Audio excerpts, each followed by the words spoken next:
నా పేరు దొడ్డ నాగబాబు అండి. మాది చింతలమూరు గ్రామం. మరి ఈరోజు పవన్ కళ్యాణ్ గారు వచ్చి రైతులు సమస్యలు ఈ కొబ్బరి చెట్లు మరి స్వయంగా ఆయన చూసి ఆయన ఓన్లీ ఈ 20 గ్రామాల సమస్య కాదు, ఇది కోనసీమ జిల్లా మొత్తం ఉంది. 2 లక్ష కుటుంబాలకు సంబంధించిన ఇది కాబట్టి అది టోటల్ శాశ్వత పరిష్కారం చేయాలని దిశగా ఆయన ఆలోచిస్తూ మళ్ళీ ఇంకొక 14 రోజుల్లో ఇంకొకసారి ఇక్కడికి వచ్చి పూర్తిగా అవగాహనతో రైతులకు కూడా మొత్తం అందరూ అవగాహన తీసిన అధికారులతో కూడా కూర్చుని ఇది పూర్తి చేస్తానని చెప్పి ఆయన మాట ఇవ్వడం జరిగింది.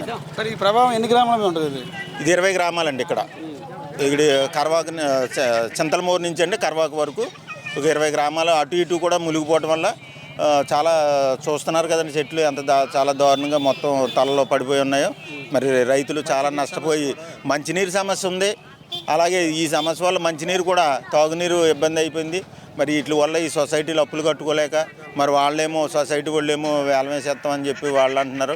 ఇలా కట్టలేరు, వీళ్ళతో ఏమో తీర్చే పరిస్థితి లేదు, అక్కడ కట్టే పరిస్థితి లేదు. కాబట్టి దాని మీద రైతులు చాలా ఇబ్బంది పడుతున్నారు. కాబట్టి రైతులు కూడా చెట్టుకి ఎంతని నష్టపరిహారం కూడా వస్తే అలా కొంచెం మళ్ళీ ఇది పాతుకోవడానికి కానీ మొక్క పాతుకోవాలంటే 5,000 దాకా అవుతుంది.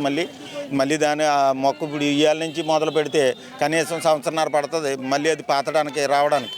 అందుకు కాబట్టి ఏంటంటే చాలా కావాలి. కాబట్టి దాన్ని దిశగా మరి పవన్ కళ్యాణ్ గారు ఆలోచించి న్యాయం చేస్తానని మాట ఇచ్చారు. కాబట్టి చాలా రైతులందరూ చాలా సంతోషంగా ఎదురు చూస్తున్నారు. మా ద్వారా రైతాంగం తరఫున ప్రభుత్వాన్ని ఏం కోరుకుంటున్నారు, ఏం చెప్పాలనుకుంటారు? ఎలాగండి మా ద్వారా పవన్ కళ్యాణ్ గారికి రైతాంగం తరఫున ఏం చెప్పాలనుకుంటారు? సుమన్డి మీది S4 మీడియాకి కూడా మరి మీ మీడియా అంతా కూడా మరి చాలా సహకరించి ఈ మెసేజ్ని మీరు స్టేట్ అంతా వెళ్ళాలని, అలాగే సెంట్రల్ గవర్నమెంట్ నుంచి ఏం కోరుకుంటున్నారు?